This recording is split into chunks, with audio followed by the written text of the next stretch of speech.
Я попав десь, мабуть, під башню, що від попадання ракети його перевернуло і вкинуло в посадку, тобто вверх ногами.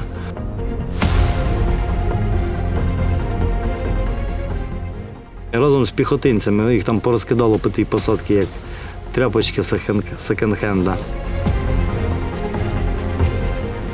А цей летить на горящому танку по полю, по пшеничному, пролітав метрів 80, взрив і бачить, відпадає, викидує напередок.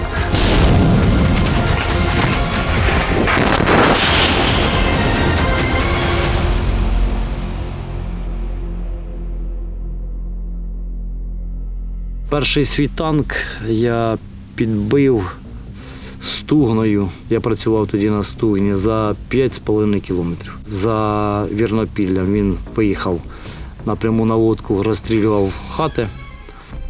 Сергій родом з Полтавщини. У лавах ЗСУ з перших днів повномасштабної війни Росії з Україною. Обороняв Київщину, потім Харківщину. Нині воює проти загарбників на одному із найгарячіших напрямків. В одному з боїв протитанкіст знищив 8 цілей рашистів. Нагороджений відзнакою глави держави Хрест бойових заслуг. Першого пострілу показали, що не попав. Воно так вийшло, удар, дим, пиль. І хвилин тільки через 7 він почав диміти. А потім вже ж, звісно, вийшла вспишка, загорівся і зірвався. Зірвалась БК, зірвала йому башню. Емоції зразу трохи адреналін перевищував і трохи руки трусилися. Перший постріл на Стугні. Це було 26 числа, 26 квітня. 1 травня ми теж, мені на телефон комбат прислав смс, що з лівої сторони у нас пішла колона рашистів. Вискочив спочатку десь на відстані десь 4,8. Вискочив танк з посадки. Ми його першим пострілом, получився такий постріл. Я попав десь, мабуть, під башню, що від попадання ракети його перевернуло і вкинуло в посадку, тобто вверх ногами. Другий БТР за ним вискочив. Вони зупинилися, вони не зрозуміли, що з ним случилось. Вони вийшли із того, ми ж перезарядили Стугну. Своїм розрахунком був у мене Глухов Володимир, дід йому під 60 років, і Радченко Володимир. Я повертаюся до монітора, кацапи ходять біля поля, там виїзд такий з дороги, ходять біля поля, дивляться, що случилось з їхнім танком. Вони думали, що на міну він нас хоче, або ще щось. Другим пострілом вийшло, що я попав їм десь між колесами, відбило колесо в БТРі. Ми перезаряджаємо третю ракету, вони заскакують на цей БТР і хотіли тікати. По цьому БТРу попадає по корпусу, він загорається. Зупинили ми їхній двіжняк, вони потім розвернулися, стали в оборону, почали обстрілювати нас. Згорів БТР, є і підтвердження, якраз тоді птичка літала дивізіонна. Разом з піхотинцями їх там порозкидало по тій посадці, як тряпочки секонд-хенда. Нас від Барвінкова відвели на переозброєння, ми пройшли курси на Джавелін. Перший мій постріл з Джавеліна був під Лоскутівкою. Коли ми зайшли в тил, я заліз ще на дуба, я побачив КАМАЗ з кацапами. Вони грузили бика в селі. Під'їхав КАМАЗ і вони його почали загружати, їх там чоловік 10, може 15 було. Я Олегу кажу, давай мені, установочку, він мені подав установочку з ракетою. Я десь на відстані 2 кілометрів, виходить, прямим попаданням в КАМАЗ і тут з піхоту перебігли в посадку, залізли на другого дуба подивитися, що ми попали чи не попали. При нашому наблюденні залишився один міст з КАМАЗа. Тобто все остальне розбило, розкидало по двору. Там, в общем, не залишилося нічого. І БК порозсипалося, ящики порозвертало. Хлопців залишив тут, пішов у розвідку подивитися, де, откуда працює танк. Він по його пострілам, таке, як будто він дуже рядом був. А вони що зробили? Вони виходять на железнодорожне полотно і танком їде по железній дорожці, як на дрезині. Просто виходить на железку і по шпалам смалить танком. Проїжджав, поверта башню і починав накидувати якби з закритої позиції. Поки я ж туди пройшов по тій посадці, подивився, побачив, от куди вони почали стріляти, якраз заодно тим часом приходила 24-та бригада, там залишилась рота солдат. Їх, не знаю, так вийшло, що танки з двох сторін, вони зайшли, відходили полем, виходили з того, десь попали вони трохи в окруження. Виходили через поле, їх танки розстріляли прямою наводкою. Тобто, я бачив, як це воно вийшло. Побачив позиції цих двох танків. Я планував зразу піти забрати ракету з установкою, щоб знищити їх. А потім напоровся на хлопців поранених. Я їх витяг із поля, з пшеничного, в посадку повитягував. 2 було тяжких, 3 контужених. Далі там по ходу я знайшов ще загиблих наших, там парамедичка їхня загинула, Раміра позивний, а звали її Тетяна, 52 роки їй було. Потім я повернувся до наших хлопців і вже за танками ми не пішли, ми пішли, витягли цих поранених усіх і вивезли їх з оточення. Там до нас ще прибилося 5 чоловік, в ітогі 12 чоловік ми їх вивезли там. Слідуща ціль у мене була вже тут, під Володимирівкою. Під Володимирівкою я знищив штабну машину їхню, БРДМ, з антенами. Теж ми наблюдали, мабуть, днів 3, там такий двіжняк танків був туди-сюди. Цілі були далеко, кілометрів за 6-7. Тобто в зоні моєї недосяжності. У нас ракета 148 є, вона достає на 5,5 кілометрів. По її технічним даним, це якщо на дірою бити. Якщо, допустимо, на топові, це удар, який йде збільшений радіус ракети, і воно попадає у верх цілі. То приблизно десь на 4,8, на 5. Цю БРДМ я знищив за 4 кілометри, десь, може 4,2, десь отак. Тобто така в нас в мене сама далека ціль з Джавеліна. Більше, далі в мене не вийшло. Не приходилося, вірніше, не доводилося. Почався двіжняк тут техніки. Вона там проскакувала, була туди-сюди. Буквально за вечір зразу я підбив там 2 танки. Один на відстані десь 3,8 кілометра, а один мав неосторожність підійти на відстань кілометр десь 400.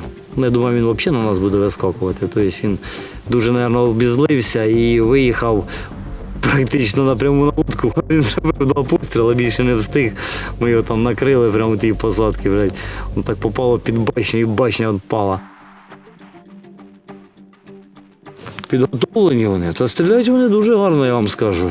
Стріляють вони дуже гарно і якби не окопи, що ми там підготували, не закопалися, то я думаю, що ми б з вами не спілкувалися. Ми кожен ранок вставали в 4 ранку і до 5 ранку, поки там туман, поки це годину з пацанами, з піхотою, з усіма ми чистили окопи. Тому що от з вечора у нас окопи там почти в повний ріст був. До кінця дня там можна ходити було, нас видно було по пояс. До поясу воно все засипалося. Вони нас там так гарно крили і посадку. У мене там машина залишилася розбита і не тільки моя. У них у кожного танкіста є дрон свій. Тобто він постріляв, запустив дрона, подивився і опять починав стріляти. Ви знаєте, 62 я не бачив, танки нові. Оце з моїх підбитих 8 цілей 4 80-ки. Танки нові.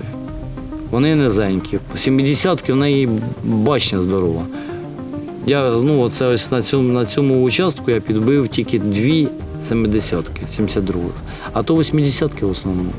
Вони нижчі, вони скоросніші, вони їздять швидше, швидше вони їздять.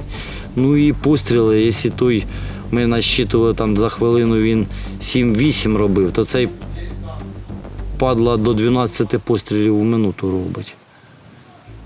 Він може технічно даний швидше, звісно, стріляти, але це він робить, що це ж він його коригує свої постріли, тобто до 12 пострілів в хвилину. Працювати ми починали десь 4:30. Звісно, дежурили ж круглосуточно. Кожних 2 часа у нас вартовий мінявся і ночником продивлялися, щоб не зайшли ні ДРГ, нічого. І дивилися ночі за рухом техніки. Почався движняк десь о 7:30. Зразу поїхав БТР із піхотою загружений. І там між посадками десь на відстані 1,5 кілометра, в них там розрив десь 200 метрів. І вони там обично проскакують. Так ідуть ярками посадкою, потім проскакують через цей горбик, тобто їх видно, і заскакують в посадку і вже виїжджають через 3 кілометри, ну, на поле, щоб переїхати до своїх там підрозділів. Чекав я цього БТРа, коли напроти мене вискочила БМП десь на відстані 4 кілометри. Я з прямої наводки попав в БМП прямо в носовий відсік. Від пострілу залишилося тільки вентиляційний короб. Тобто 2 гусені і квадратна коробка. Ракета як зайшла вниз, винесла все те, що було ззаді. В общем, виходить, як вентиляційний короб залишилось. БТР цей розвернувся і поїхав назад. Потім десь із 7:30 після пострілу, після знищеної БМП, нас до 10:30 нас крили артою. Крили градами і, блядь, якоюсь зарази такою тяжкою хернею, що, блядь, аж земля двихіла, як бахне, блядь, аж ми в норках аж підскакували. Потім в 10:30 воно все закінчилося. Знову з'явився цей БТР з піхотою. Ну, відтоді він хотів проскочити між посадками, попав йому в сраку. Потім опять на цьому все закінчилося, почали обробляти сартою десь ото з 11 і до 12:30 дня. Закінчилося і щось така тиша була, аж жуткувато. Один десь около 2, так справа в нас посадка десь, там лісок такий хороший в ярочку. Почали заводитись танки, тобто завівся танк один, потім другий, таке, і почався димок виходити з-під того, із посадки. Я в бінокль подивився, що цей, техніки не видно, але дуже гарно чутно. І тут я засік цього ж танка, він почав димить, почав нагазовувати, тобто якийсь попався такий там ярий водій, почав газувати, як на КАМАЗі, вилітати стовп диму. Я навів на цей стовп диму, блядь, і отримав танк якраз в сраку в цей собі у двигуновий відсік. Зразу вийшла вспишка, і буквально через 5 хвилин після цього взриву, блядь, після вспишки, виїжджав туди танк, висовував свій ствол, почав стріляти по нам. Я перезаряджаю ракету і б'ю цього. Другого валю теж зразу. Рядом там з'явився третій танк, тобто він почав двигатися, тобто 2 я зразу підпалив і своїми рухами він звалив дерево. Дерево було спиляне, стояв там КАМАЗ їхній, замаскований, блядь, цим. І, виходить, відкриває кабіну. І я відкриваю кабіну, цей переїжджав за КАМАЗ, і я смалю цю кабіну, блядь. Б'ю в кабіну, блядь, зривається БК. Зривається КАМАЗ, я скидаю ракету, перезаряджаю, дивлюсь, цей третій проскакує в посадку і смали по посадці. І там буквально через кілометр від цього є розрив теж, 200 метрів між посадками. Він вискакує на цей розрив, і я його опять попадаю в сраку. Він вже на горівшому танку летить по посадці, вже танк горить, вискакує в поле. Горівший танк, пацани знімали 81-й, це каже, як у нас у школі, каже, про Гастела розказували на горящому самольоті. А цей летить на горящому танку по полю, по пшеничному, пролітає метрів 80, взрив і бачить, відпадає, викидує напередок у цього танка. Потім оце все затихало хвилин на 20, може на 30. Ми затихли. Коли опять за 4 кілометри з лівої сторони, там де я підбив беху, починається двіжняк, пиль, стовп і звук техніки. Заводяться танки і їдуть сюди. Ілі своїх перекошених собирателів, я не знаю взагалі, що за двіжняк, що почався, що вони почали там рухатися, їхати. Почав проскакувати, один вискочив, я його всмалив. Другий крутнувся, почав тікати, там мимо дуба теж там розрив 200 метрів. Я вже встиг перезарядитися і я його вже догнав за 2 кілометри на розриві слідуючої посадки. Добив і того. І все це затихло, це десь около 7 вечора. Чесно, я не знаю, проти якої бригади я воюю, і мені, якщо чесно, дуже байдуже. Мені все рівно. Хто вони, що вони там. Я просто, чесно говоря, я не бажаю цю нечисть бачити на своїй землі, і в мене з ними свої рахунки. І поки війна не закінчиться, я зброю не поставлю. Давай, едь по прямой. Прямо едь. Через кольцо. Там уже, наверное, нет дороги. Воїн – це я.